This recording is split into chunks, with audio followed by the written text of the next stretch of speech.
le fait qu'il ne dépend que de R, de la position, c'est la solution de l'équation de Schrödinger. Donc, pour un potentiel indépendant du temps. Mais comment ils sont le modulo carré des deux solutions? Ils sont égales.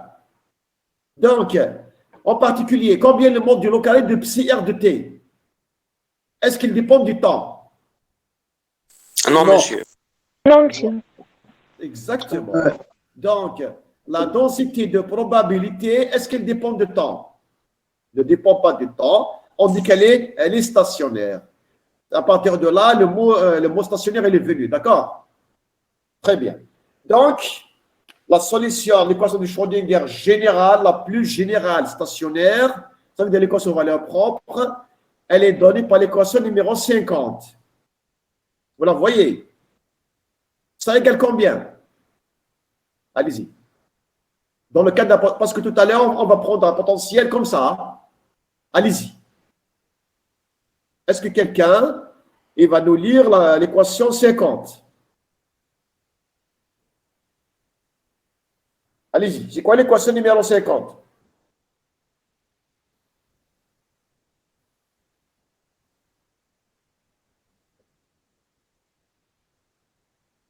Très bien. C'est quoi le delta? Laplacien. Bon, c'est un opérateur laplacien. Très bien. Voilà. Donc ce système-là, je peux choisir maintenant avant de la résoudre, je dois lui choisir quoi? On suppose que je travaille à 3 dimensions, d'accord? Je travaille à 3 dimensions, comme aujourd'hui, à 3 dimensions. Donc, avant de la résoudre, qu'est-ce qu'on va choisir? On va choisir, donc, le système des coordonnées. C'est comme ce que vous faites en mécanique de première année. Avant d'étudier un système mécanique, n'importe quel système, vous devez savoir le système de coordonnées. Donc, quels sont les axes de coordonnées que vous avez? À dimension 3, en général en physique. Il y a 3, lesquels? X égale à qui? Non. Quels sont les différents systèmes de coordonnées? Les systèmes cartésienne, sphérique. Et cylindrique. Voilà. Donc, je peux étudier. Donc, de la même façon, je peux étudier cette équation de Schrödinger selon le système des coordonnées. Donc, je peux, par exemple, donc, tout dépend des problèmes qu'on va étudier. Donc, je peux lui choisir, je peux travailler dans les coordonnées cartésiennes, x, y, z. D'accord? Je peux travailler dans les coordonnées sphériques. Voilà. Donc, aujourd'hui, d'accord, on va étudier un potentiel à symétrie sphérique. Il est invariant par rotation. Il s'appelle un potentiel central. Donc, quel est le système le plus adéquat? Les coordonnées sphériques. Voilà. Donc aujourd'hui, très bien, on va écrire l'équation de Schrödinger 50 dans les coordonnées sphériques, mais pour quel potentiel? Comment sera le potentiel V de R? Stationnaire. Non, attention, ne mélangez pas, s'il vous plaît, tous les termes. Le potentiel D'accord. central. D'accord? Ah oui. C'est un potentiel central. C'est quoi un potentiel central? Je vais l'expliquer. Il dépend que de R. Voilà, je vais l'expliquer. Voilà. Juste un petit rappel. Essayez de mémoriser à une dimension. Voilà. C'est quoi l'équation de 52? C'est quoi l'équation de 52? C'est l'équation de Schrödinger. Stationnaire à une dimension. Essayez de mémoriser ça. Comment elle va s'écrire à une dimension? Allez-y, comment elle va s'écrire? Il faut bien mémoriser ça. Allez-y. Quelqu'un va lire l'équation 52.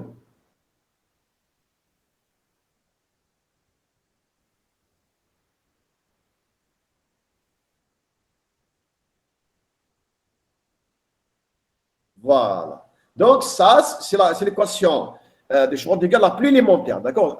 Donc, elle est à combien? À une dimension. C'est bon. Donc, aujourd'hui, normalement, on va établir quoi? Allez-y. L'équation de Schrödinger dans un repère, dans les coordonnées sphériques.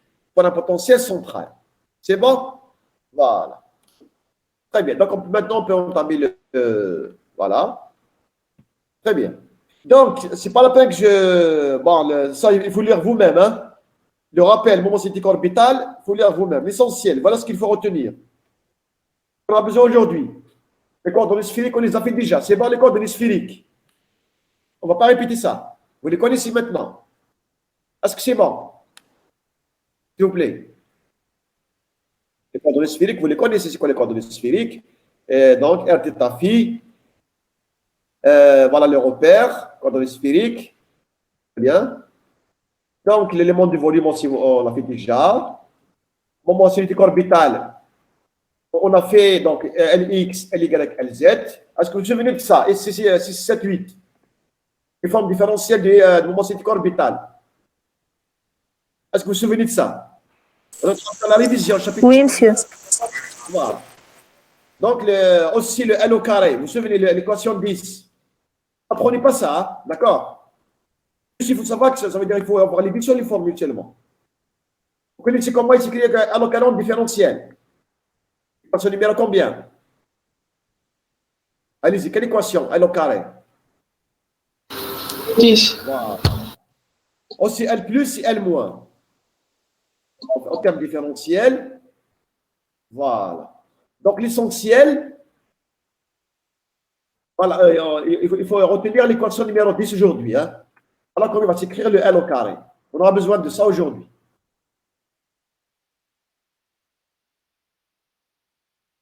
On sait que les propriétés. Donc, allez-y. Qu'est-ce qu'on va choisir? Essayez de me rappeler un peu Essayez de me rappeler les résultats essentiels du chapitre moment cinétique orbital. Donc, on sait que L au carré, Lz, qu'est-ce qu'ils font? Qu'est-ce qu'ils font? Un lecoq. Une base. Oui, bah voilà, donc on peut choisir la base des valeurs propres commune à quoi? À L au carré, Lz. Comment il s'appelle en fonction de ces bases? Comment il s'appelle? C'est des YLM. C'est quoi YLM? C'est les harmoniques sphériques. Voilà. Sphérique. Très bien. Donc, les harmoniques sphériques, on les a choisis comme étant les fonctions propres communes à L au carré, Lz. Donc, de façon générale, comment je peux dire, donc, qu'est-ce que vous remarquez ici? Donc, est-ce que L au carré Lz, elle dépend de R? Regarde. L au carré Lz. Non, monsieur. Regardez. L'équation 8, je dérive partiellement par rapport à quoi? Par rapport à phi. L'équation numéro 10, je dérive partiellement par rapport à quoi? À θ et phi. Il n'y a pas, donc, le L au carré Lz, voilà le point vraiment qu'il faut connaître, il faut bien le souligner, d'accord? Le L au carré et le Lz, il ne faut pas agir sur les coordonnées radiales, le R, le petit R. Voilà. Par conséquent, maintenant je prends la fonction d'onde générale. Comment elle va s'écrire? Voilà l'idée fondamentale aujourd'hui. Monsieur, j'ai une question. Bien sûr, allez-y. Monsieur, pourquoi on s'intéresse spécialement au moment cinétique orbital? Justement, c'est une très bonne question, parce que après, voilà, donc la réponse, elle est là. Je vous donne la réponse, voilà, donc c'est une très bonne question. Donc, regarde, général, comment elle s'écrit?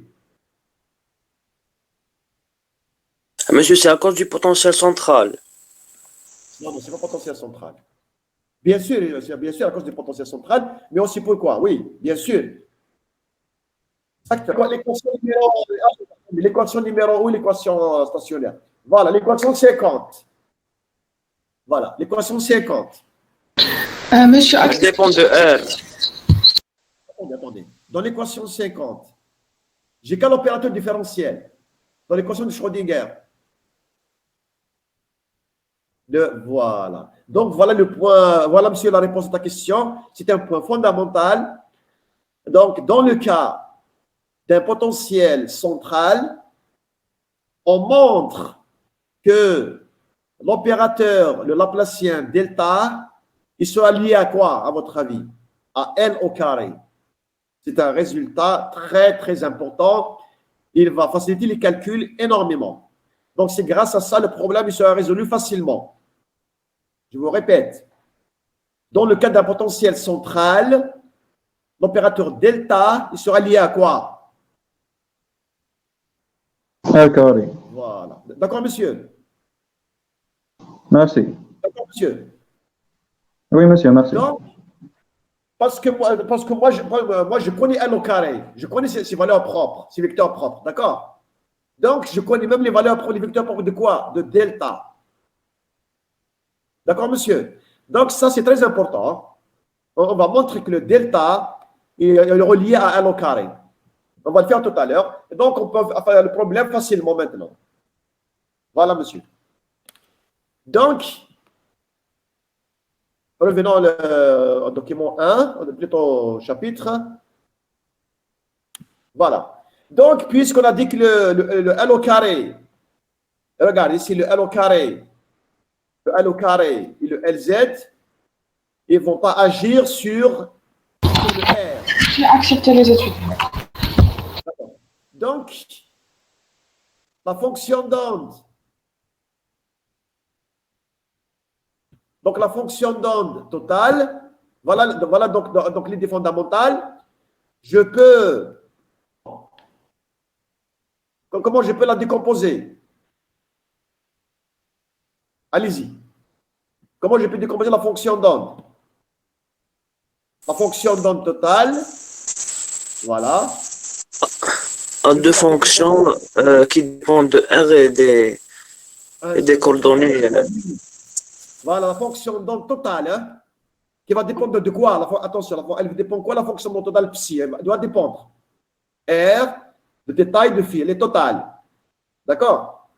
Donc, je peux la décomposer comme étant un produit de deux fonctions indépendantes. Voilà le résultat important. Donc, la première, elle dépend de quoi? R de R, elle dépend de quoi? De quoi elle dépend la première? De R. Voilà, elle dépend de R, elle s'appelle la fonction radiale. Et la deuxième, vous la connaissez, sont les harmoniques sphériques. Voilà le résultat le plus important. Voilà, ça c'est grâce à quoi? Je vous réponds, ça c'est grâce à la théorie du moment cinétique orbital. D'accord? Donc, la fonction d'onde, elle est décomposée comme étant un produit de deux fonctions indépendantes. La première, c'est la fonction radiale. La deuxième, l'harmonique sphérique. Donc, déjà, jusqu'à présent, on a résolu 50% du problème. Pourquoi, à votre avis? Pourquoi, pour la connaissance de la fonction d'onde, on a réglé 50% du problème, à votre avis, d'après l'équation 13?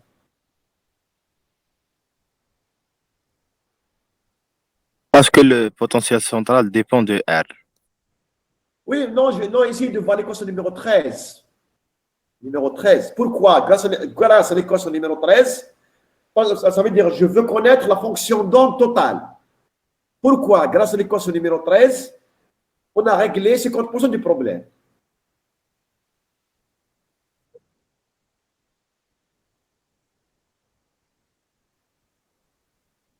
Ce n'est pas les valeurs propres. On connaît les harmoniques sphériques, eux-mêmes, on les connaît, d'après le chapitre précédent.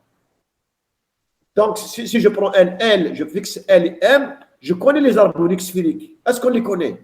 On les connaît, ça y est. Oui, On monsieur. les a tracés. Vous êtes d'accord avec moi? Oui. Donc, la fonction d'onde de l'équation numéro 13, qu'est-ce qui reste à connaître? Qu'est-ce qu'il nous reste à connaître? R. Voilà, exactement. Si j'arrive à... Donc, je vous donne un problème, un potentiel. Si on arrive à connaître le R, ça y est, c'est gagné. Je connais la fonction totale. Voilà. Donc, à votre avis, quelle est la question qui se pose actuellement à ce stade? À votre avis? Monsieur, cherchez les valeurs de R. Non, ce n'est pas les valeurs. Les informations sur le R. Parce que R, c'est une fonction. Ça dépend de R, d'accord? Par exemple, on va se dire, le grand R de R, elle va obéir à quelle équation différentielle, d'accord? Donc, qu'est-ce qu'on veut chercher maintenant? Vous avez répondu bien. Les informations sur quoi? Sur grand R.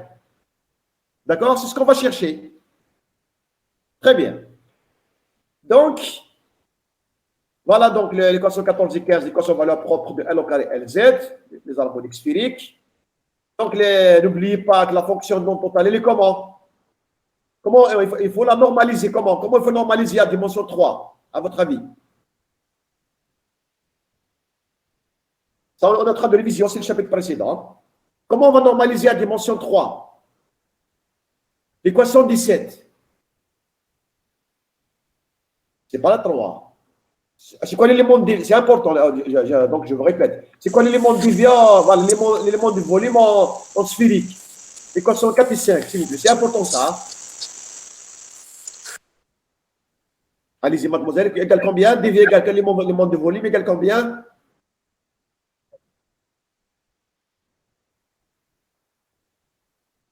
C'est quoi l'angle solide?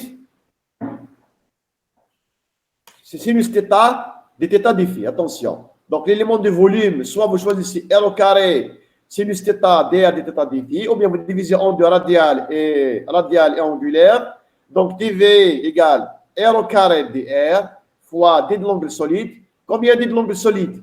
Sinus θ, dθ dφ. Dans tous vos calculs, vous allez calculer vos intégrales de cette façon-là, à dimension 3. En particulier, donc, la normalisation. Voilà. Donc, il faut avoir une fonction non totale comment? D'après l'équation 17. Je vais choisir comment donc nos fonctions donc. Comment il sera? Il sera normalisé à 1. Ça veut dire quoi? Ils vont obéir à quelle équation? Allez-y. Ils vont obéir à quelle équation? Équation numéro 17. D'accord? Donc, je vais remplacer maintenant. Combien y, plutôt psi à θ phi? Je peux séparer R, Y. Voilà, en deux intégrales, en R au carré et Y au carré. Chacun égale à 1. Donc, voilà comment il faut normaliser. Il faut normaliser en deux intégrales. Ça veut dire quoi? L'intégrale 19, l'intégrale 20. Il faut normaliser ça égale à 1. Ça, c'est la partie, quelle partie ça? La partie angulaire, la fonction angulaire. Donc là, sur l'intégrale, voilà, égale à 1. La partie radiale, je peux choisir la partie radiale. Déjà remarqué, une remarque importante. Comment elle est? Vous comparez entre la normalisation de R de R, elle est comment? Elle est comment cette intégrale? Par rapport à une fonction f de x à une dimension, qu'est-ce qui va changer? On suppose que vous avez une fonction d'onde à une dimension. Voilà. Remarquez ce qui va changer par rapport à R de R, la normalisation. Ça, c'est très important. Allez-y. Quelqu'un, il va nous remarquer l'équation 20. Par rapport à la normalisation de la fonction d'onde à une dimension. Qu'est-ce qui va changer? Non, ce n'est pas les bons. R au carré, monsieur. Voilà, très bien. Je vais vous souligner ça. Tout le monde doit remarquer ça. C'est l'apparition de R au carré. Vous le voyez ici. D'accord? Est-ce que tout le monde c'est le truc en bleu? D'accord? Donc, la fonction radiale, oui. Il faut la multiplier par quoi pour normaliser? Allez-y. Il faut la multiplier par... Allez-y, monsieur. R au carré. Voilà, ça c'est important. Donc, très bien, ça c'est très important. Donc, nous avons des gens qui arrivent. Très bien.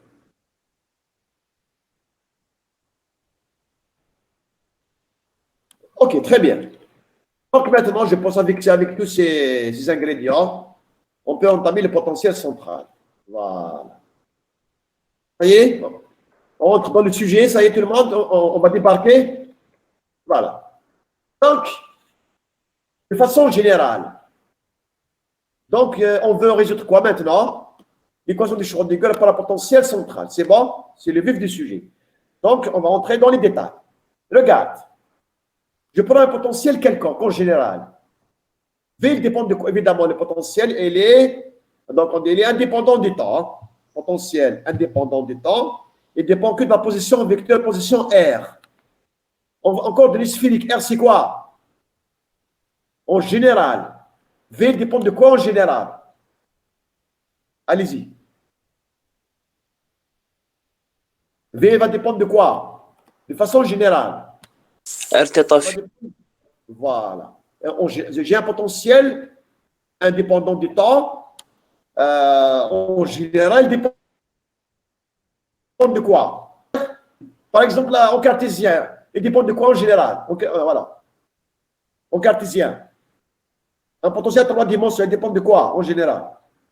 Coordonnées cartésiennes. Voilà. Il dépend x égale z. Très bien. Ça, c'est le général, hein, le cas général. Voilà. Maintenant, qu'est-ce qu'on appelle un potentiel central? Qu'est-ce qu'on appelle un potentiel central? Voilà. Vous le voyez en bleu. Un potentiel central, il ne va pas dépendre des variables angulaires. De quoi il dépend? Que de petit r. Attention, le petit r, c'est quoi le petit r? Donc, vous distinguez. C'est quoi r en vecteur? Ça veut dire quoi r en vecteur? C'est quoi r en vecteur? Il dépend de 3. Ça veut dire c'est le R en vecteur, c'est les 3. R, c'est ta fille. Mais le R seulement, c'est quoi? Voilà, donc, je reviens dans les coordonnées. Ça, c'est très important. La longueur. Dans les coordonnées sphériques, c'est quoi le petit R? Ça, c'est très important et vous devez le voir. C'est le module Entre O et de R. Voilà ce qu'il faut devez voir. Voilà. Vous voyez? Donc, combien le potentiel au point M? De quoi il dépend le potentiel au point M? De quoi il dépend ici le potentiel? De R. Il ne dépend que de R. Donc, on suppose, hein, on suppose. Vous allez tourner. Donc, vous allez garder θ fixe. Vous allez tourner selon l'angle phi dans le plan XY. Vous allez tourner le point M. Il va devenir le point 1'. Il va devenir le point 1'. D'accord? Il va devenir un point 1'. Ici, par exemple, il garde la même distance. Est-ce que le potentiel central va changer? Non. Non, monsieur. Très bien. Donc, voilà. Donc, le potentiel central, je répète, il dépend de quoi seulement? De R, petit r. Il dépend que de la distance qui sépare entre le point et le centre. Voilà, c'est le petit r. Il ne dépend pas des angles, donc indépendant des angles. Par conséquent, là, il y a une conséquence. Monsieur, je m'excuse. Il y a des étudiants qui ont accepté, s'il vous plaît. D'accord. OK.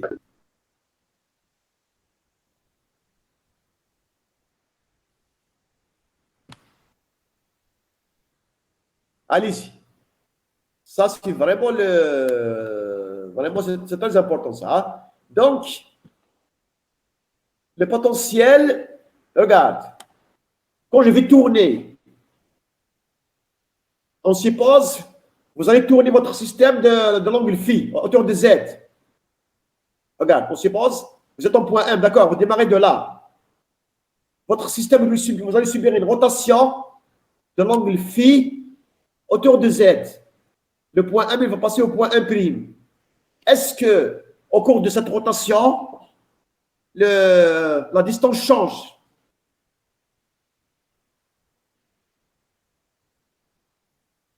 Regarde. Voilà. Non, monsieur. Donc, Non, monsieur. dans une rotation, les distances ne changent pas. Qu'est-ce qui change? C'est l'angle phi. Donc, Non, un potentiel central indépendant de phi, est-ce que cela a changé? Non. Voilà. Donc, voilà ça, c'est un terme qu'il faut retenir aujourd'hui. Donc, il est comment un potentiel central? On dit que c'est un terme très important. Il est invariant par rotation. C'est bon, tout le monde, vous devez apprendre ça. Hein? Un potentiel central. Comment, monsieur? Central, il est invariant par rotation. Invariant. Ça veut dire quoi, invariant? Ne change pas. Voilà. Voilà ce que vous devez apprendre aujourd'hui. D'accord? Voilà ce qu'il faut apprendre aujourd'hui. Un potentiel central, ça on peut répéter ça 10 fois. Un potentiel central, il faut que tout le monde doit comprendre ça. Un potentiel central, il est invariant par rotation. Donc, Le problème, qu'est-ce qu'il possède? Quel type de symétrie? Voilà, les symétries de rotation, bien symétrie sphérique. Très bien. Donc, voilà. Puisqu'il y a la symétrie sphérique, le problème va devenir très, très simple à résoudre. Donc, à quoi en physique? À quoi elle sert une symétrie? C'est quoi l'importance des symétries en physique? À simplifier, monsieur, les calculs. Exactement, exactement. Dès qu'on a un problème qui possède une symétrie, c'est très très simple. Je vous donne un exemple de première année, allez-y, de première année. L'électrostatique. Vous avez une sphère chargée en surface. Une sphère ou bien en volume. D'accord? Chargée en volume. Donc comment vous allez déterminer donc, la direction du champ électrique total dans l'espace? Vous allez appliquer quoi? Essayez de réviser un peu le terme symétrie.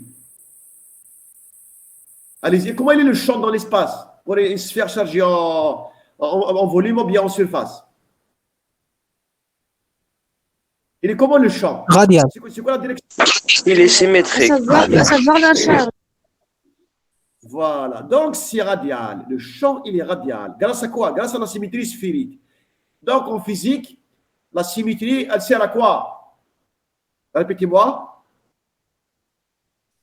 Réduire les équations. À simplifier les calculs. Exactement, c'est ce qu'on va faire aujourd'hui.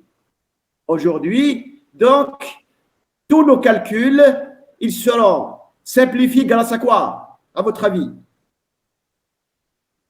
Allez-y. À la symétrie sphérique. Exactement.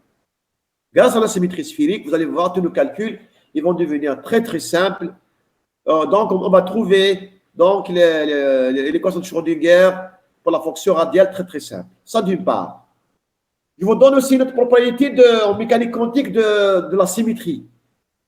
Donc, dès qu'il y a une symétrie, donc, à votre avis, on a déjà fait ça pour l'oscillateur harmonique à 3 dimensions. Un oscillateur harmonique à 3 dimensions isotrope. Donc, qu'est-ce qu'il possède? Une symétrie sphérique, c'est ça? Oui, monsieur. Et on calculerait le wahda. Voilà. Je calcule seulement une direction. Après, les produits, là, très bien. Séparation des variables. Voilà, le point essentiel que vous devez connaître aujourd'hui. Quelles sont les valeurs propres de cet oscillateur donc à 3 dimensions isotrope? Comment ils sont les valeurs propres? On a déjà parlé de ça. C'est très important. Comment les valeurs, comment elles sont? Très bien, voilà. Vous avez compris l'essentiel. Exactement. C'est une propriété importante. Donc, les valeurs propres donc, des systèmes physiques, voilà un résultat très important. Les valeurs propres des systèmes physiques qui possèdent une symétrie, comment seront les valeurs propres? Elles peuvent être comment? Dégénérées. Donc, il y a un phénomène qui va apparaître dans une symétrie. Donc, il y a une invariance par rotation, il y a une symétrie. Qu'est-ce qui va apparaître aussi? Phénomène de dégénérescence des valeurs propres. C'est bon, monsieur, vous comprenez? Invariance par rotation, symétrie, les valeurs propres, comment elles seront? Allez-y. Dégénéré. Voilà. Donc, comme application d'un potentiel central, dans la partie B de ce chapitre, on va appliquer quoi? Comme application.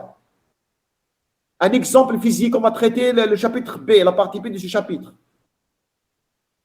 Donne-moi Atome d'hydrogène. l'atome d'hydrogène. L'atome d'hydrogène, donc voilà, je fais l'introduction sur le chapitre suivant, représente un très bon modèle qui va satisfaire donc l'invariance par rotation. L'atome elle est sphérique, elle a la symétrie sphérique. Donc, éventuellement, comment elles seront les valeurs propres de l'atome d'hydrogène? Comment elles seront? Il y a une symétrie sphérique. Dégénéré. Allez-y. Dégénéré. Comment dégénérer, voilà. Exactement. Donc, aujourd'hui, on va résoudre l'équation de Schrödinger à potentiel quelconque. V de R. La partie B, on va prendre combien le V de R? On va le prendre à combien? Il est là. On va le prendre à combien? Alors, je l'ai mentionné à la fin de ça.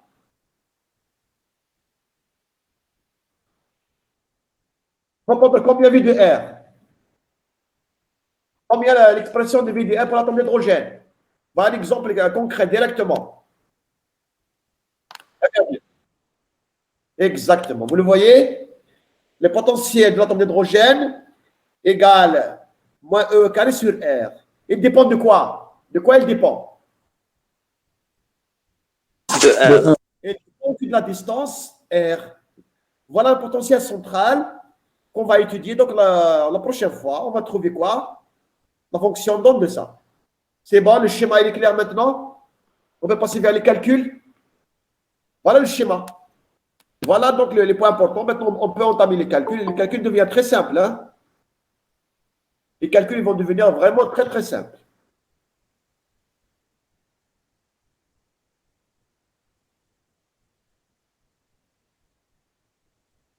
Donc, qu'est-ce qu'on va considérer à partir de maintenant? Allez-y. Qu'est-ce qu'on considère?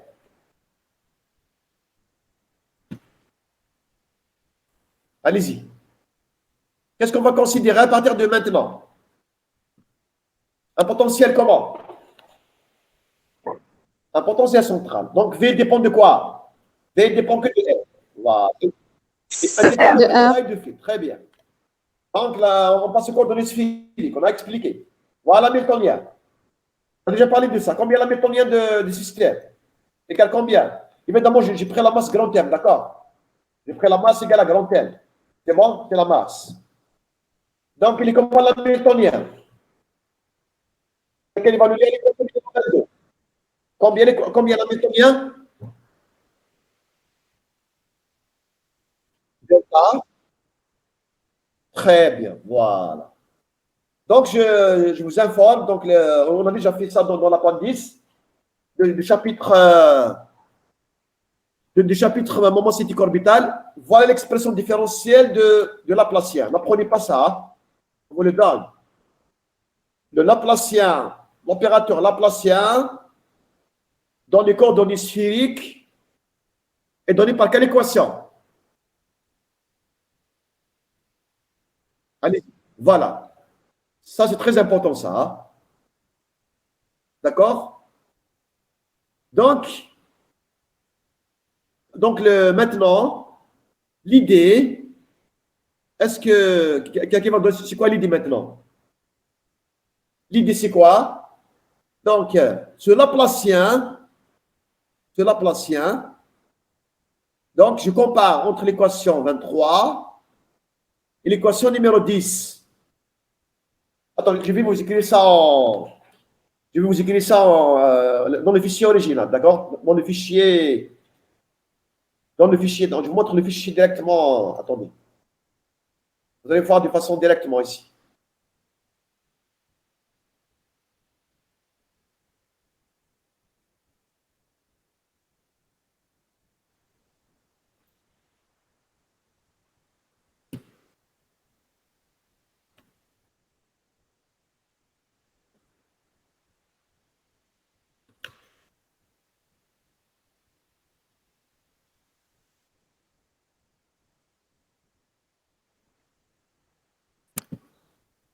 OK. À combien le L au carré? J'en ai besoin de ça. Voilà, j'ai besoin de ça. Attention.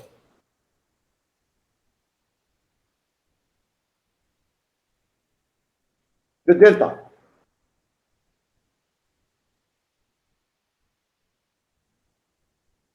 Regarde. Voilà. Vous voyez les équations devant vous, les deux? Tout le monde? Est-ce que tout le monde voit l'équation L au carré et delta? Est-ce que vous les voyez? Oui. Est-ce que Je vous donne quelques minutes. Oui, monsieur. De flasher. Essayez de flasher, allez-y, du point de vue mathématique. Allez-y. Essayez de, je vous donne quelques minutes, essayez de lire L au carré. Vous lisez L au carré, parce que ça c'est important. Vous lisez le delta. Ah, attendez, donc on va sélectionner quand même. Un exemple. Ce terme. Allez-y, ce terme, il est où? Il est où dans le delta? Allez-y. C'est le Est-ce qu'il y a ce deuxième terme dans le terme. delta? C'est le deuxième terme. Mais multiplié par quoi? Donc je vais isoler quoi? Je vais isoler, CTRL C, supprime, au carré. Comme ça, c'est comme si je suis en train d'écrire sur un tableau, d'accord? Comme ça, c'est comme si je suis sur un tableau. Voilà. Donc, j'ai déjà, ce terme, il apparaît. Ce terme, il est où? La même chose. Regardez ce terme-là. Il est à quel niveau? Allez-y. Mais avec l'apparition de quoi? 1 sur R au carré. R au carré ici. Je vais apparaître. Voilà. Donc, je vais faire une idée. Je vais sortir ce facteur commun. Je peux faire ça. D'accord? Allez, je vais sortir ce facteur commun. Je vais faire tout ça entre parenthèses, de grandes parenthèses.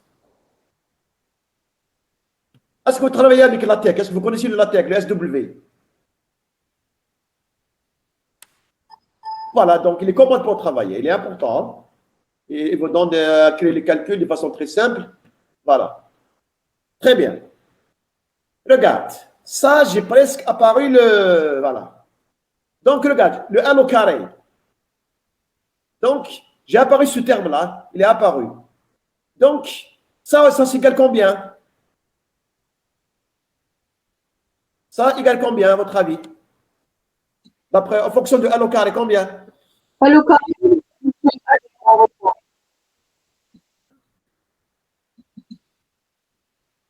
Voilà, c'est 1 au carré sur moins h bar au carré. Mais monsieur, Oui. pourquoi on fait ça? Justement, parce que je veux connaître je ne connais pas le delta, parce que l'équation de Schrödinger. L'équation de Schrödinger, elle dépend de quoi l'équation de Schrödinger? De quoi elle dépend? De delta. Voilà, elle Ma dépend place. de delta. Voilà. Donc, je vais avoir des informations sur delta. Comment il va agir le delta? C'est la fonction d'onde. D'accord, monsieur? Ah oui. Oui. Donc, on a réussi à le relier à L au carré. Je connais L au carré. Comment il va agir le L au carré sur la fonction d'onde? Regardez cette équation. Comment il va agir? L au carré. L au carré, C'est regarde. h bar au carré L. C'est h bar au carré L facteur de L plus 1. Pas la fonction. Voilà. C'est bon? Ça y est. Ah oui, c'est bon. Donc, pratiquement, j'ai gagné pour... voilà, très bien. Donc, le L au carré, ce L au carré. Ce L au carré, c'est comme si on est en train d'écrire sur un tableau. Hein. Voilà, le L au carré. Donc, je vais diviser sur moins 1 sur h bar au carré. Voilà. Moins. Donc, s'il y aura un signe moins, il y aura 1 sur h bar au carré.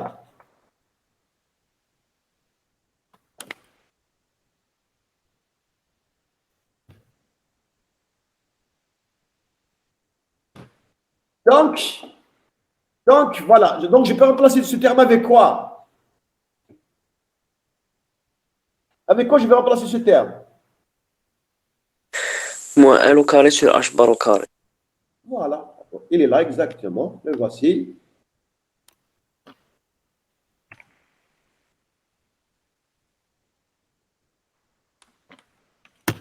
Voilà. Donc, voilà, finalement. Donc, allez-y. Combien de delta? Combien de delta? Combien le delta finalement? Allez-y. Combien le delta? Égal combien? Allez-y. Qu'est-ce qu'il contient qu'est-ce qu'il contient le delta?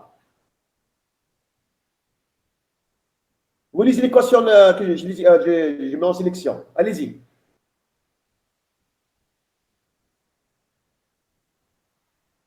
Delta est relié à quoi?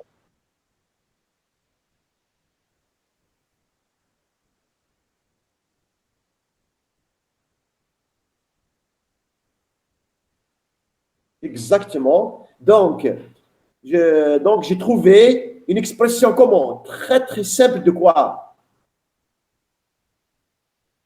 J'ai trouvé une expression comment? Très simple de quoi? De l'opérateur Laplace. En coordonnées sphériques. Voilà. Ça, il va devenir très facile. Pourquoi? Parce que l'action, ça c'est... On connaît l'action de L carré. Dans lequel l'action de L que je connais très bien. Ça, je la connais grâce au chapitre précédent. L'avantage, c'est quoi ça? Il dépend de quoi? De R. Par rapport à quoi? Symétrie sphérique. Allez-y, le premier terme, je dirais par rapport à quoi? R. Voilà, je dirais par rapport à R. Voilà. Donc, j'ai séparé le delta en deux termes. Le premier terme, il dépend de quoi? Ce terme, il dépend de quoi? De R. De R. Ce terme, il dépend de quoi? L au carré va, j'ai sur quoi? Θ phi. Voilà, très bien. Ça y est, maintenant, le problème, il s'est gagné. Ça y est. Donc, le problème, il devient très, très facile. Voilà. Donc, le fait qu'on a exprimé le delta comme ça y est. Donc, dans les livres, voilà l'expression de delta. Bon, n'apprenez pas ça. On l'attend souvent. Voilà l'expression la plus simple de delta. Donc maintenant, je vais remplacer combien l'hamiltonien H de départ? Combien? L'équation 22, combien l'hamiltonien? Je peux remplacer delta par quoi? Par son expression. Donc, voici l'hamiltonien, comment il va s'écrire? Voilà l'hamiltonien d'un potentiel central, comment il va s'écrire? Est-ce que quelqu'un, il peut nous lire ça? L'hamiltonien numéro 25. Allez-y. Combien l'hamiltonien? En dimension 3, coordonnées sphériques.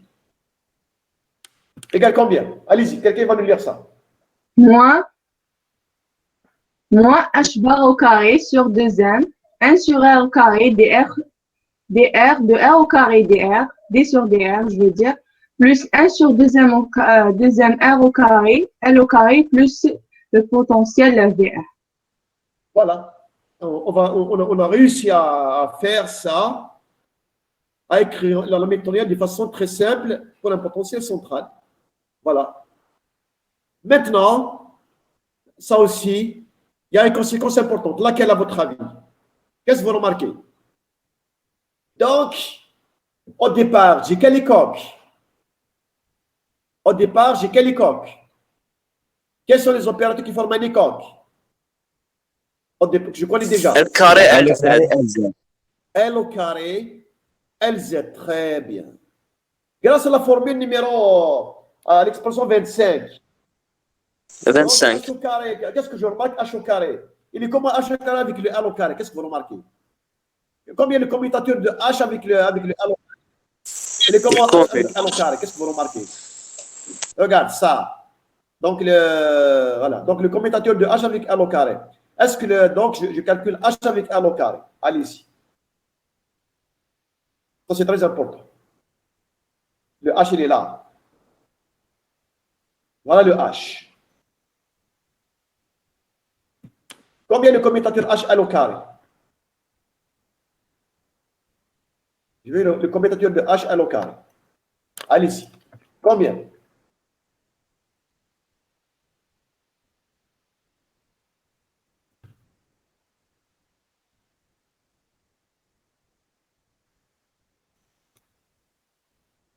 Combien ce commutateur? Égale combien? Allez-y. Combien le H? 0. Mais je sais, mais pourquoi 0? Donc, il faut que les camarades ils vont voir ça. Pourquoi égal à 0? On va le voir, regarde, on va le montrer un peu de Il commit avec L, donc il commit avec le L au carré. C'est L. Je vais remplacer voilà, les 3. Voilà le H. Donc, ici, donc il y aura combien de termes? Donc, c'est. Allez-y. Il y a combien de termes? Donc, ça. 3. Il y a 3 termes. Combien le commutateur L au carré avec ce terme-là? Ça, avec L au carré, il est comment? Nul. Pourquoi c'est nul? C'est juste pourquoi? Juste pour Parce que expliquer. L ne dépend pas de R. Voilà. Très bien. Le L au carré, il est indépendant de R. Il ne dépend que de taille de fil. Très bien. L au carré commute avec lui-même. Voilà. Qu'est-ce qui va rester? Qu'est-ce qui va rester? Vous allez voir le potentiel central. Avec VR, avec le potentiel central. Voilà. Je voulais vous apparaître un truc important. Je suppose que le potentiel, il est général, non central. Vous allez voir maintenant. Le potentiel central dans les calculs de la symétrie, elle apparaît à ce niveau-là. 3. J'écris une deuxième fois ça. Donc, allez-y. Combien le commutateur potentiellement central? Vous allez voir la différence avec vos yeux. Potentiel, le deuxième non central. Directement. Vous allez voir avec vos yeux. Qu'est-ce que vous remarquez? Voilà, deux équations. Ça, vraiment, c'est très important. C'est l'essentiel. Voilà, vous allez voir la différence.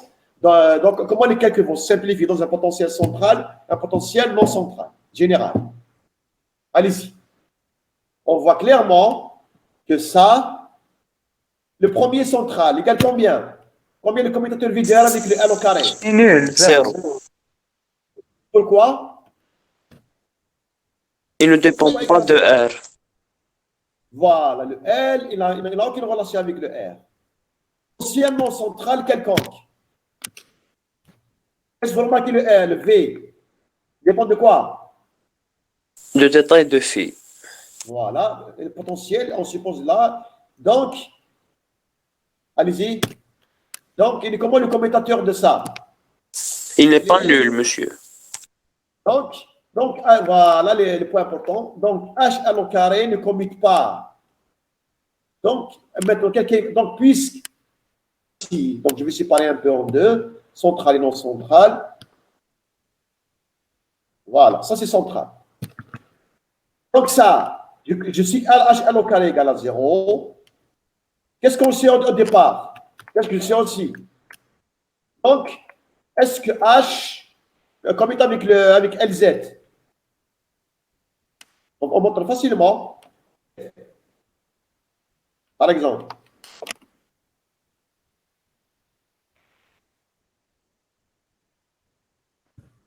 Combien H avec LZ? Ils sont tous nuls. On calcule ça. Allez, on va calculer. On va calculer H, LZ. Combien le H? Combien H? Égal à ça.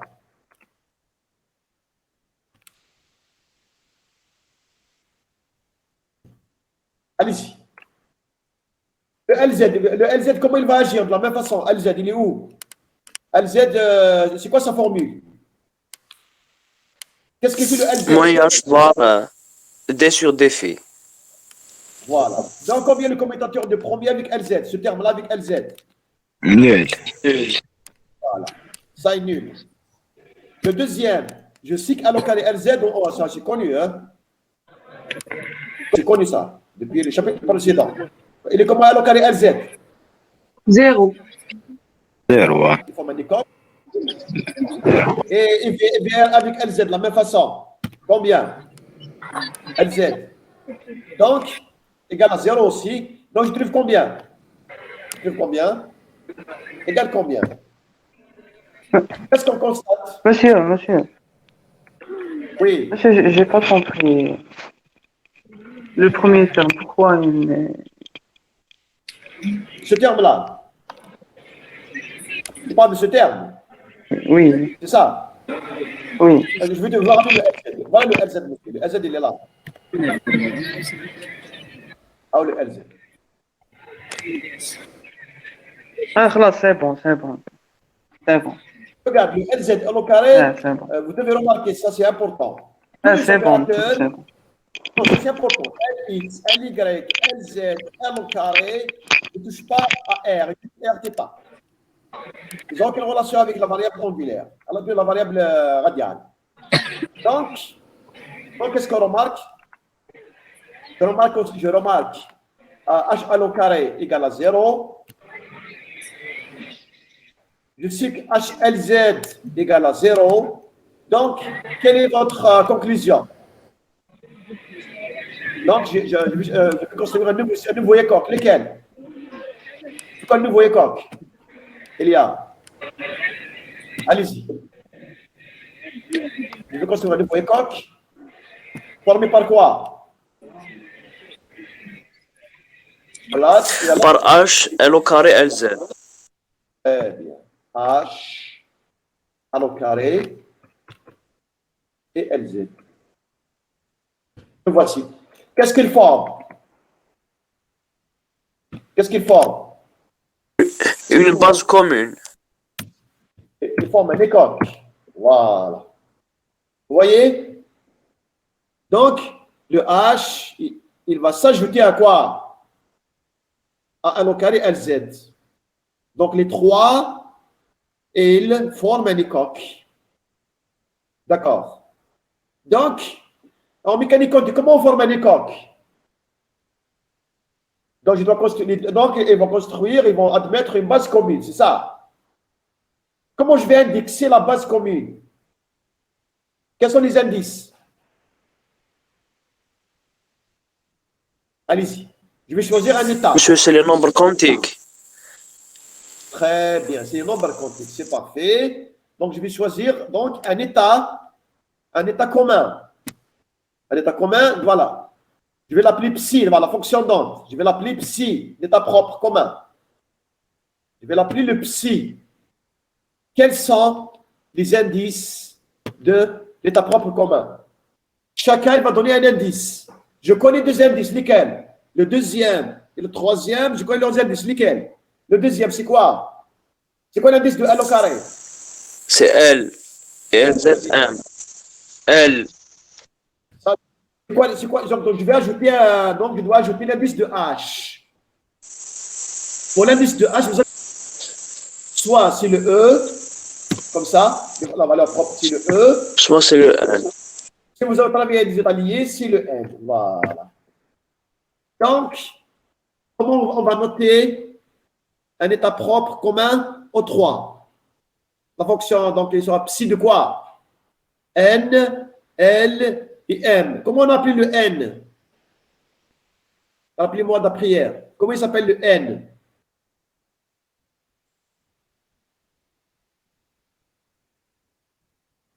Le nombre quantique, comment? Comment il s'appelle le N? Le nombre quantique principal. Attendez-moi, s'il vous plaît. Comment, monsieur? Principal. Nombre quantique principal. On a fait hier déjà ça. Allez, petit-moi, comment il s'appelle le N? Orbital. Répétez-moi. Principal. Pourquoi il est principal? Il est relié à quoi le N? Il est relié directement à quoi? Le N, c'est l'indice de quoi? De E, monsieur, de H. De l'hamiltonien. D'accord? Puisque l'hamiltonien, c'est le principal, d'accord? Un opérateur, un système quantique, Oui, monsieur. est décrit par son hamiltonien. Donc, le N, il est relié à l'hamiltonien directement. Il s'appelle le nombre quantique principal. Comment il s'appelle le L? Orbital. Oui, Monsieur, oui. pourquoi, monsieur, vous avez des... je crois que c'est des états liés. Non, On peut choisir E ou bien N. bien sûr, parce que J'entends pas, monsieur. on peut choisir le E, d'accord? On peut choisir un E pour état de diffusion. Donc, en état lié, on va choisir le N. D'accord? Un état lié, on choisit le N. Parce que l'état lié sont état discret. D'accord, monsieur? Donc, on l'appelle le N. D'accord, monsieur. Donc, c'est important, je vous donne ce qu'on a fait déjà hier. Donc, j'ai déjà écrit ça c'est important. Donc, c'est le N, c'est le nombre quantique principal, L, c'est secondaire. Et le M, c'est quoi? Ou bien orbital. Et le M, comment il s'appelle le M? Allez-y. Comment il s'appelle le M? Nombre quantique magnétique. Magnétique. Très bien. Donc, je peux choisir quoi? Une base commune. Voici la base commune. Ça y est, maintenant c'est gagné, ça y est. Voilà la base commune. Voilà. En fonction d'onde, voilà, H psi égale E psi. Voilà la base commune, c'est gagné, voilà. Donc, voilà les trois équations valeurs propres qu'il faut résoudre.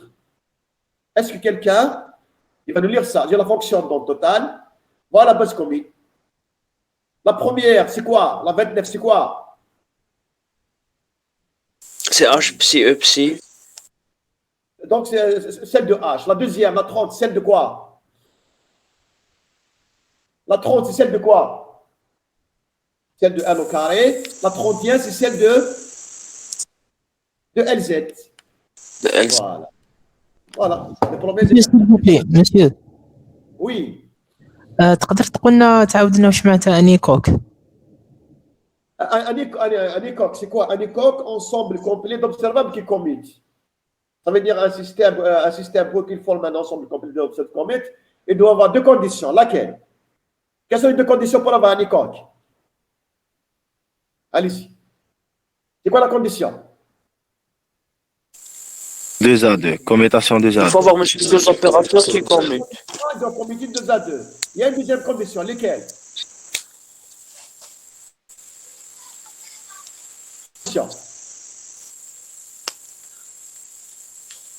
Allez, monsieur, la base doit satisfaire à deux relations. Ça, c'est avant. Donc, pour avoir un écoque. L'orthonormée complète. Attendez, pour avoir un écoque. Attendez, donc, j'ai un. Bon, en général, voilà. En général, j'ai donc. Voilà, j'ai ABC. Attendez, excusez-moi.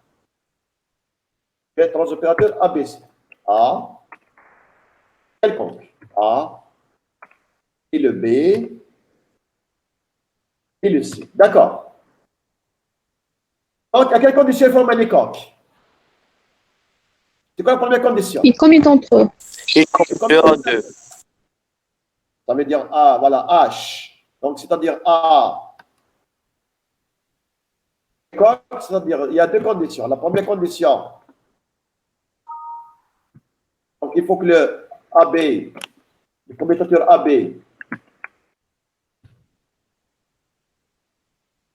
A avec B égale à 0.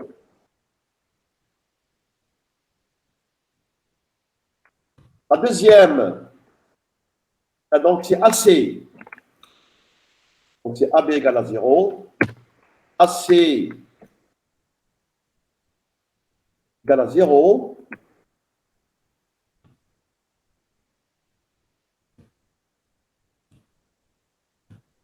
La troisième condition, c'est BC.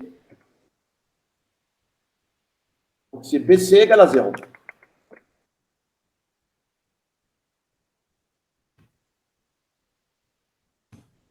Voilà la première condition.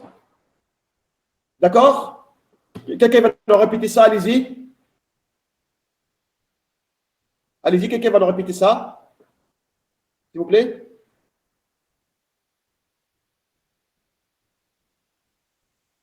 Allez-y, donc je vous attends. AB est égal à 0, AC est égal à 0, BC est égal à 0.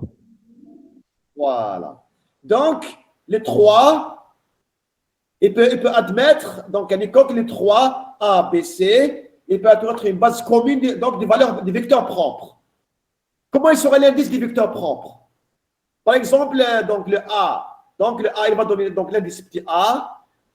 Donc, la fonction d'onde commune, elle doit dépendre de quoi? Allez-y. Elle doit dépendre de 3 indices. Lesquels? A, B, C. Tel que A, c'est quoi? L'indice A, c'est quoi? C'est la valeur propre de A. De A. Non, non, c'est les indices, monsieur. Oui, mais monsieur, c'est les indices.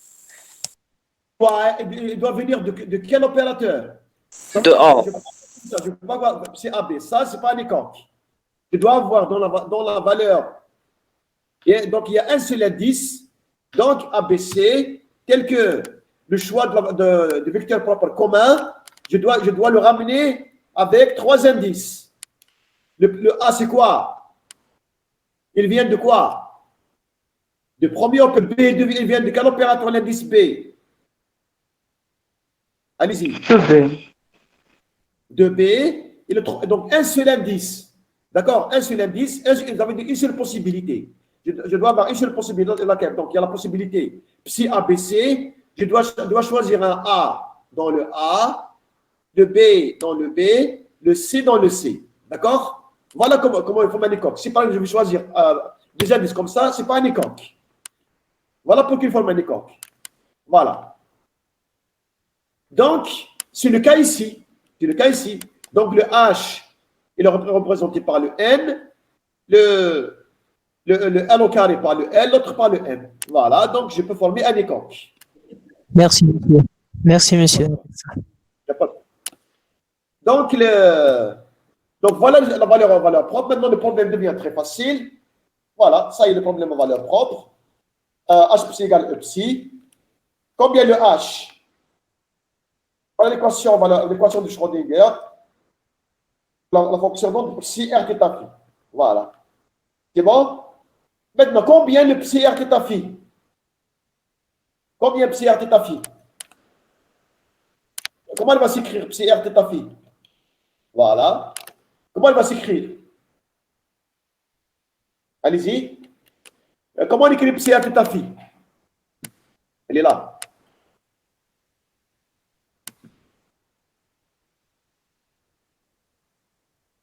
Regarde. Comment on va l'écrire? Ça, nous avons écrit ça au début. Comment elle va s'écrire psi r θ phi? Allez-y. C'est un produit de quoi? Allez-y, produit de quoi? Un terme qui dépend de quoi? Voilà, on va le remplacer à ce niveau-là. On va le remplacer ici. Dans cette équation. Je vais remplacer psi r θ phi par quoi? Voilà, donc je vais le ramener ici. Le voici. Donc, je vais remplacer exactement comme ça. Voilà. Cette équation de départ. Je remplace psi par quoi? Allez-y. R en fonction de R, Y, M, L. Voilà. Voilà l'équation. Et l'équation. C'est bon? Donc, c'est l'équation suivante. Égale à cette équation. Égale à cette équation. Voici. Nous sommes à ce niveau-là. Est-ce que vous êtes tous d'accord? Y a-t-il des questions jusqu'à présent? Jusqu'à ce stade-là, y a-t-il des questions? Est-ce que vous suivez tous ce qu'on a vu jusqu'à présent? Allez-y. Oui, monsieur. Donc maintenant, parce qu'on est arrivé, donc il y a 3 termes. Donc il y a ce terme-là. Donc je vais enlever les parenthèses. Allez, je vais enlever les parenthèses. Égale combien? Donc c'est quoi l'équation suivante? C'est quoi l'équation suivante? Allez-y. Ça multiplié par... il y a combien de termes? 1. Le deuxième, écrire en bas, plus.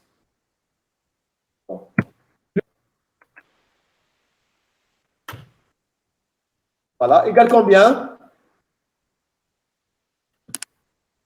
Voilà, égale à ça. Très bien. S'il vous plaît, c'est quoi l'action de ça? Non. C'est quoi l'action de ça? va le faire pas à pas. Voilà. C'est quoi l'action de ça?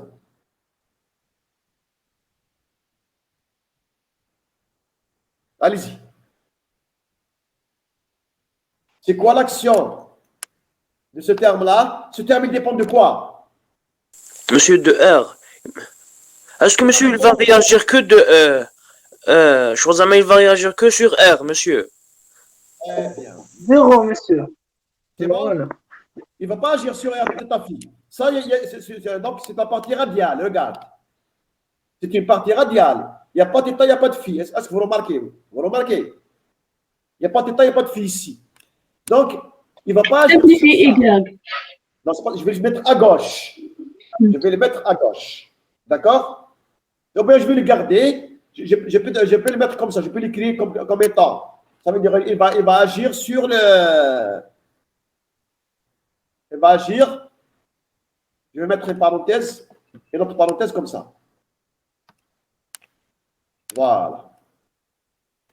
Je vais l'écrire comme ça. C'est bon? Il y a quelqu'un qui arrive. Mais jamais trop tard. OK. Ça, c'est réglé. Ce terme-là, je suis à ce niveau-là. Ça aussi, voilà, je connais. Allez-y. Quelle est votre information, votre commentaire? Est-ce que le L au carré, il va agir sur le R? Non, monsieur. Très bien. Donc, égal, je vais mettre R à gauche comme ça.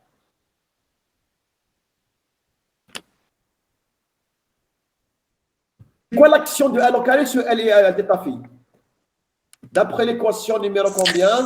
C'est H bar au carré L fois L plus 1. Voilà. Voilà. Il est où? Il est là. Quel est ça? Très bien. L'équation aux valeurs propres.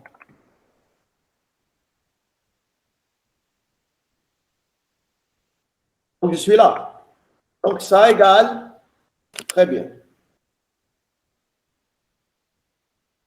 Attends, excuse-moi. Donc, je vais enlever le.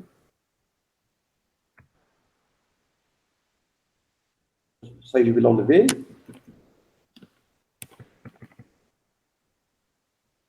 Voilà. Très bien. Donc, ça, c'est un scalaire. D'accord? Ça, c'est un scalaire. Je peux le mettre à gauche. Voilà. Égal à ça. C'est réglé. Le dernier, le potentiel central, qu'est-ce qu'il fait? Est-ce qu'il va agir sur le. Est-ce qu'il va. Donc, je peux le mettre aussi comme ça. Je peux. Voilà. Je peux mettre ça entre parenthèses. Le potentiel central, donc là, il ne va rien faire le potentiel central sur les deux, d'accord? Il est scalaire. Donc, en fait, on peut simplifier sur quoi? Le R. Non, ce n'est pas le R. On peut C'est simplifier. le Y, monsieur. C'est le Y qui va partir. Voilà. À gauche, il y aura. Qu'est-ce qu'il y aura à gauche? Il y aura voilà, R, donc c'est un scalaire. Donc, effectivement, les Y, ils vont partir. Ils sont inutiles. Leur présence, et partout, il y a le Y. Voilà. Il y a le Y. Et le Y. Presque on est arrivé. Et voilà. Et qu'est-ce qu'on obtient finalement? Un facteur commun. Voilà, je suis là. Attendez, l'équation, elle est là. Voilà. Donc, voilà ce qu'on obtient. Une équation linéaire, monsieur. Voilà. Attends, je trouve cette équation. Donc, voilà. Donc, je vais trouver, donc, donc c'est la même chose aussi. Donc, c'est la même chose. Donc, on peut sortir le R ici. Je vais sortir le R. Il est facteur commun, le R. Hein. Donc, je vais enlever maintenant les accolades. Le R. Je vais enlever l'accolade. Même chose. Et il va agir de deux fois. Voilà l'équation qu'on va trouver. égale. Voilà. On trouve quelle équation? Une équation différentielle. Donc, maintenant, je vais remplacer. Donc, je peux l'écrire comme ça, de cette façon-là. D'accord? Calculer donc ce terme-là. Combien ce terme? On va le calculer séparément. Allez-y.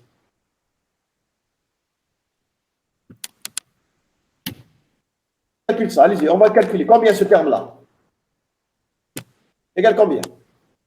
Produit de fonction égale combien? Allez-y. Je vais appeler ça la fonction f, la fonction g. Égale combien ça? Allez-y, vous me dictez. Allez-y.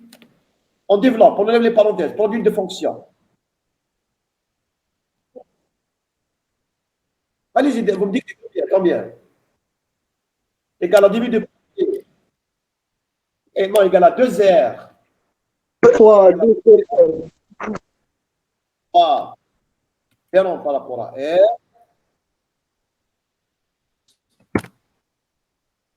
R au carré. Par la dérivée seconde. Par la dérivée seconde. Donc, je vais chercher la dérivée seconde. Voilà. La dérivée seconde. Voilà. Parce que ici, je peux enlever une dérivée partielle, d'accord?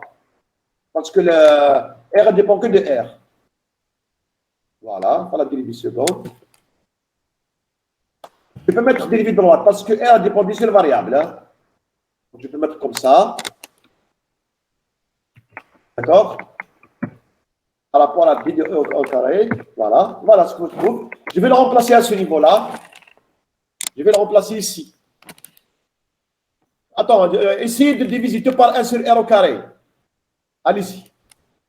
Parce que j'ai quelques confusions ici. Allez-y. Multipliez par 1 sur R au carré. On trouve combien? 1 sur R au carré. Tout ça. 1 sur R au carré. 1 sur R au carré. Égale combien? Combien le premier terme? Voilà. Égal à. Donc, ça, il va devenir. CTRL C. 2. Il y aura ici un 2 sur R. Voilà. Plus combien? Plus. Voilà. Dérivée seconde par rapport à R. Vous suivez? De quoi elle dépend le grand R? De quoi elle dépend le R? Elle dépend de combien de fonctions ici? Fonction grand R. Regarde. En fonction de combien de variables? Combien de variables? Une variable. Donc, je peux remplacer les dérivées partielles par les dérivées droites par rapport à R. Et donc, voilà donc ce terme-là. Exactement, CTRL C. Donc, voilà ce que trouve l'équation finale. Le voici.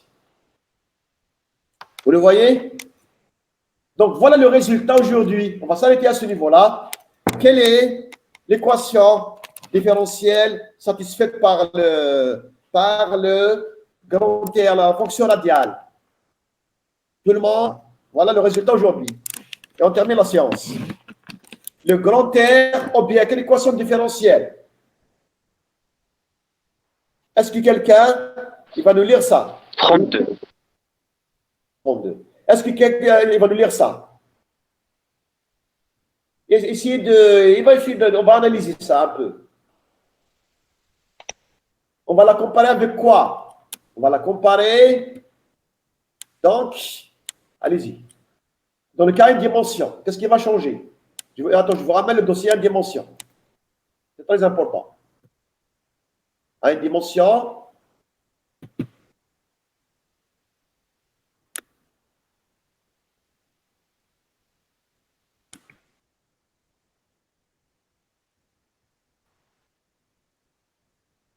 Donc, à une dimension, l'équation, voilà, il était là. Voilà. Voilà, très bien. Une dimension.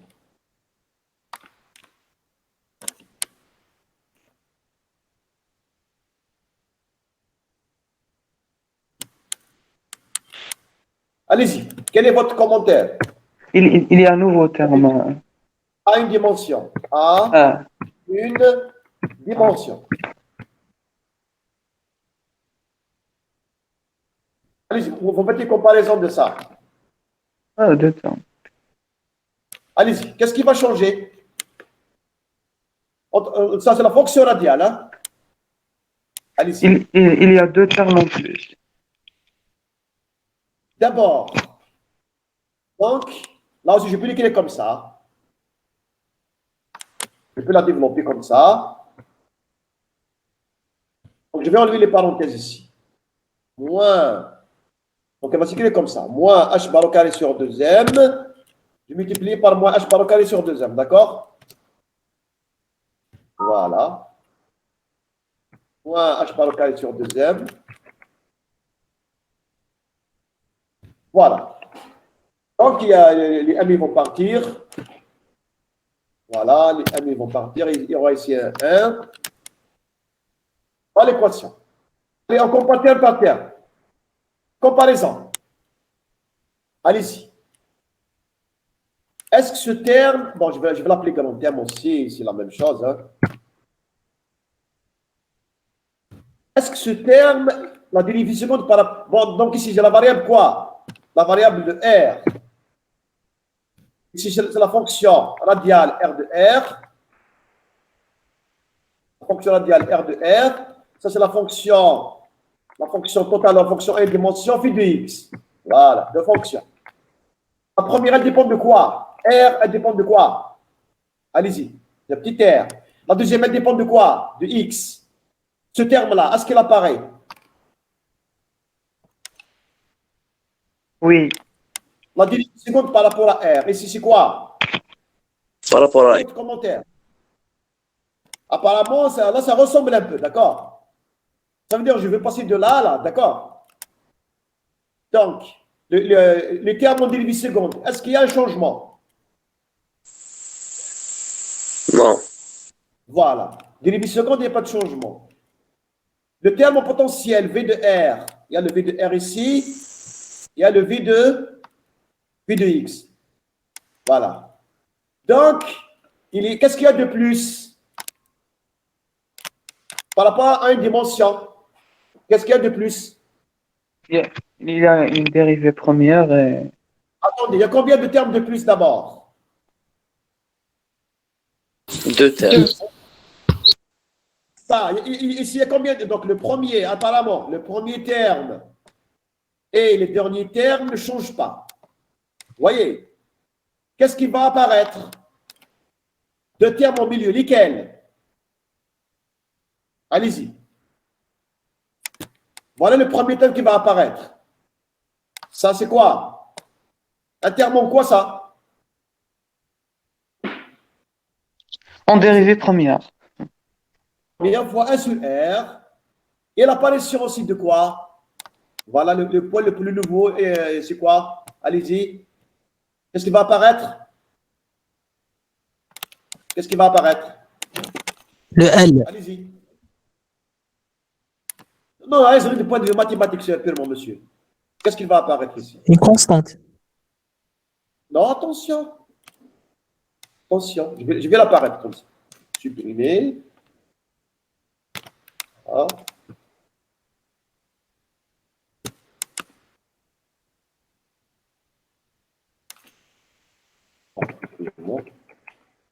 On est au carré, voilà. Il est là. Il est comment ce terme? Il est comment ce terme? Est-ce qu'il est constant? D'ordre ce terme? zéro. D'ordre zéro. Comment? Ouais. Allez-y. Fonction honneur. Est-ce qu'il est constant ou bien il dépend de R? Dépend de R.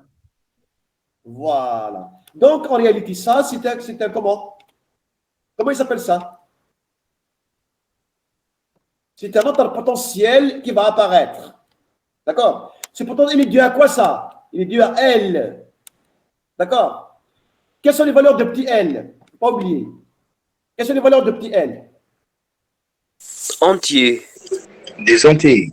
Voilà, 0, 1, 2, 3. Voilà. Par exemple, L égale à 0. Combien ce terme? L égale à 0. Combien ce terme? L Zéro. égale à 0. Voilà. Donc, comment il s'appelle cet état? Il s'appelle l'état comment? L'état S. Donc, dans l'état S, comment donc, cet état égale à 0. L égale à 1. Égale combien? L égale à 1. Égale combien? H bar au carré sur M. L'état P. L'état S. P, combien ce potentiel? Égale combien ce potentiel?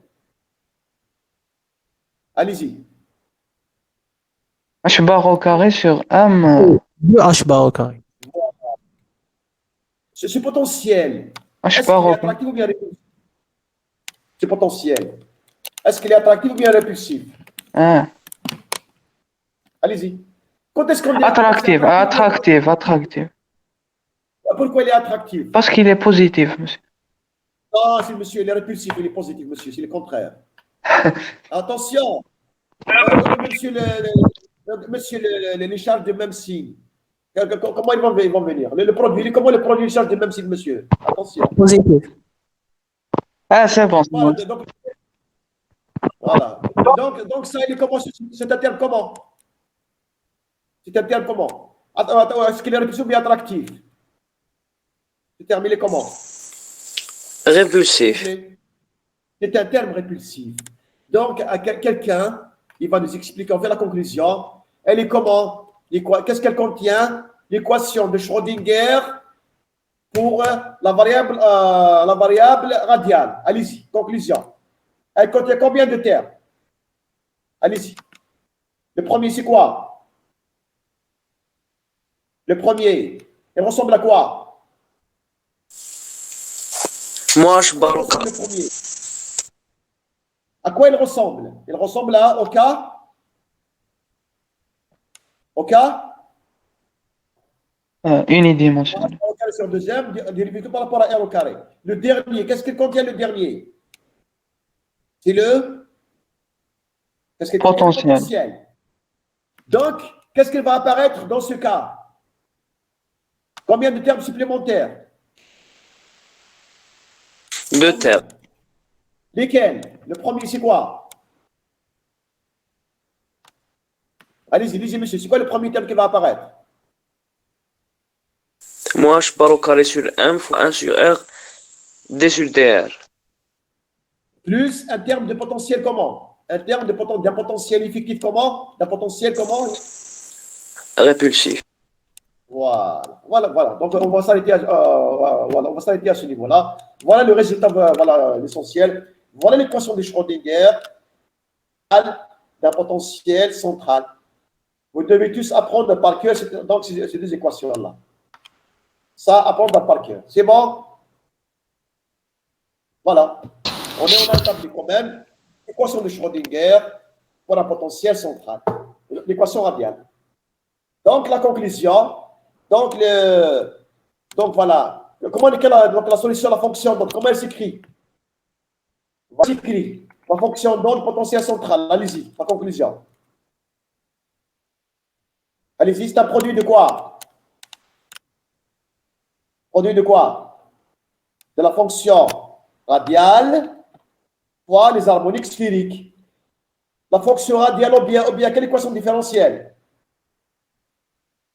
Allez-y. La fonction radiale R de R, elle va obéir à quelle équation différentielle? Elle va obéir à cette équation différentielle. Voilà. Ça y est, c'est bon? Donc, vous devez apprendre par cœur cette équation différentielle. L'équation de Schrödinger pour la fonction radiale. Ça y est, c'est bon pour aujourd'hui. Avez-vous des questions finales? Merci, monsieur. Donc, maintenant, je vous Pourquoi demande- Monsieur,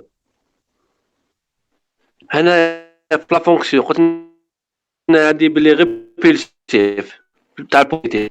le terme, c'est un terme parce qu'il est posé. اللي قبلها قصدي. اللي قبلها. شو كاري سور ام. C'est un terme différentiel, on ne connaît pas, monsieur, parce qu'il y a un dérivé. Je ne connais pas le potentiel, c'est pas un potentiel. C'est un terme différentiel. Il est relié à delta, هذا جنب delta. هذا c'est un terme différentiel. Il est un terme cinétique. Oui. Oui, monsieur. VR. Non, monsieur. Le VR, c'est le potentiel central qu'on va choisir dans un exercice. Par exemple, l'atome d'hydrogène, VR égale combien? Vous allez faire ce problème avec VR égale combien? Combien le VR? L'hydrogène égale combien? Carré sur R, oui, monsieur. On voit qu'il est attractif. Hein? Voilà. C'est bon? D'autres questions? Monsieur, s'il vous plaît, هذا هو الشابيتر الآخر. Non, monsieur. Il n'est pas le dernier, il n'est pas l'avant-dernier, on n'a pas terminé. Doucement. On a une semaine. Vos examens, donc à partir de 20 mars. L'arrêt de cours à partir de 11 mars. On a beaucoup de temps, monsieur. On est vraiment très, très bien. Ok, monsieur. On va terminer. Donc, la séance prochaine, on va faire la deuxième partie de ce chapitre-là. On va terminer ce chapitre-là. Donc, la première partie de ce chapitre, la partie A. Après, donc, on va entamer le chapitre 4B, l'atome d'hydrogène. On va appliquer tout ça. Vous voyez cette équation différentielle? Oui, monsieur. On va l'appliquer pour l'atome d'hydrogène, pour le potentiel tout à l'heure. On va appliquer ça. D'accord? Pour quel potentiel? Pour quel potentiel? Allez-y. Central. Moins 1 sur R, monsieur. On va trouver cette fonction d'onde pour l'atome d'hydrogène. On va trouver les valeurs exactes de quoi? De R. D'accord? De R. L'atome d'hydrogène. Voilà. Après ça, le dernier chapitre, un petit chapitre, les méthodes d'approximation. Donc, voilà ce qu'il nous reste. On va terminer ça. Ce chapitre 3A, 4A. C'est le chapitre 3, 4AB, deuxième partie. Et un petit chapitre sur la méthode d'approximation. Voilà, monsieur, ce qu'il nous reste. Ok, merci, monsieur. Même هاد la méthode تاع اليوم c'est mieux, monsieur. Développer هكذا معنا.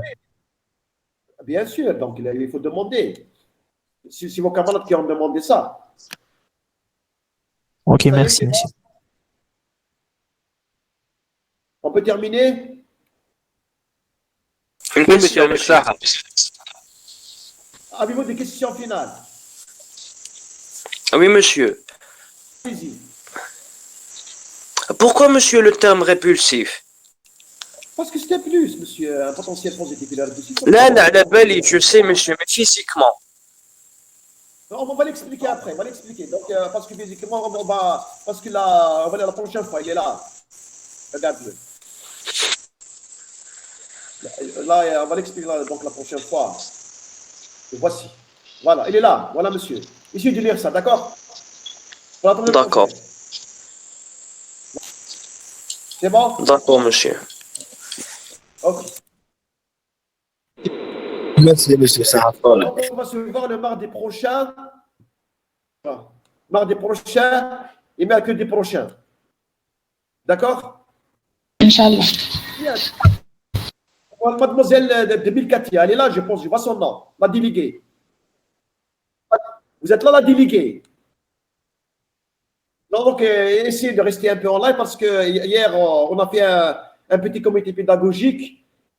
Voilà, donc on a cherché après vous. Voilà, avez-vous des remarques, voilà, des recommandations, des remarques, la description, de plus avec vous, il n'y a pas de problème. Allez-y.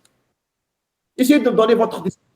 Voilà, donc, parce qu'on va faire après un comité pédagogique de la section, donc je voulais savoir un peu, voilà, votre point de vue, le déroulement des choses, la description. Allez-y, je vous écoute.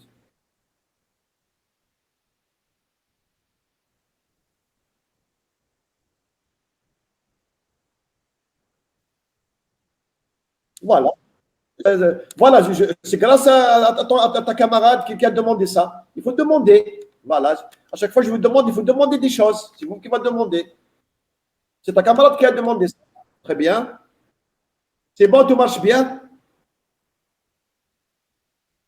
Très bien, alhamdoulilah. Alhamdoulilah. Très bien, tant mieux. Donc, si vous avez des choses à dire, à chaque fois, il ne faut pas hésiter, d'accord? C'est bon. D'accord, mademoiselle? Monsieur, Si vous avez des choses à dire, il ne faut jamais hésiter, d'accord? Même la prochaine fois, il n'y a pas de problème. monsieur, Oui, monsieur. ce chapitre, qu'est-ce que l'examen? Mais bien sûr, mais bien sûr, tout vous avez vu l'examen. Tiens, quelle question. Mais bien sûr que monsieur, pourquoi on étudie? Vous allez passer un examen. C'est important, monsieur, potentiel. Il est fondamental. D'autres questions? L'essentiel. L'interrogation, donc l'interrogation, on va la faire la dernière séance de présentiel, 30 minutes, vous avez un exercice. Donc, évidemment, on va voir d'ici là, je vais vous dire à l'avance. Donc, normalement, c'est concerné les deux premiers chapitres. Ça veut dire donc du chapitre, donc les chapitres oscillatoire harmonique et le moment cinétique. Ce chapitre potentiel central atome d'hydrogène, il ne rentre pas dans l'interrogation. Voilà, d'accord. Mais à l'examen, donc c'est le tout l'examen, hein, de A à Z. Donc dans l'examen, vous pouvez être examiné sur le tout. C'est bon? Même le petit chapitre avec Monsieur, Oui. la comité des pédagogiques, elle a gagné le monde ou la mécanique quantique? Après, on va faire un comité pédagogique avec M. Moutakjir, on va faire ensemble un comité pédagogique. Ça veut dire toutes les matières, après.